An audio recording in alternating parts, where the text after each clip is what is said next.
Mission successful. টাকা নিয়ে পালালো অহনার ঠিক করা লোক। ওই নতুন লোক দুটোর কথাবার্তা এবং অরু ও তৃষার জোড়াজড়িতেই কোনো কিছুই চেক না করেই প্রায় এক প্রকার বাধ্য হয়ে ইভেন্টের দায়িত্ব অহনার ঠিক করা লোকের হাতে দিয়ে দেয় অনিকেত, সাথে অগ্রিম হিসাবে 10 লক্ষ টাকা। শ্যামলীর টাকা দেওয়ার সময় যখন দেখে জিএসটি নাম্বারে গোলমাল আছে তখন তার সন্দেহ হয়, কিন্তু তার সত্ত্বেও সে টাকাটা তুলেই দেয় তাদের হাতে। কিন্তু হ্যাঁ, শ্যামলী বরাবরের মতো নোটের নাম্বারগুলো লিখে রাখে। ওদিকে টাকা হাতে পেয়ে নিজেদের মতো ভাগ করে নেয় অরুণব ও অহনা। এরপরই অহনার দেরি না করেই মহান সাজদে অনির 1 লাখ টাকা তাকে ফিরিয়ে দেয়।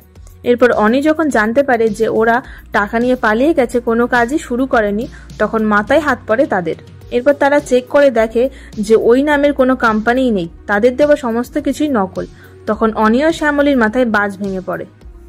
সো তোমাদের কি মনে হয়, অনিকে দেওয়া অহনার টাকার সূত্র দিয়ে কি আসল মাস্টার মাইন্ড অরু এবং অহনাকে ধরে ফেলবে শ্যামলী? অবশ্যই জানিও কমেন্ট করে। দেখুন কোন গোপনে মন ভেসেছে সোম থেকে শনি রাত 8:30টায় শুধুমাত্র জি বাংলায়। এরকম সমস্ত আপডেট সবার আগে পেতে অবশ্যই আমাদের চ্যানেলটি সাবস্ক্রাইব করে নিও।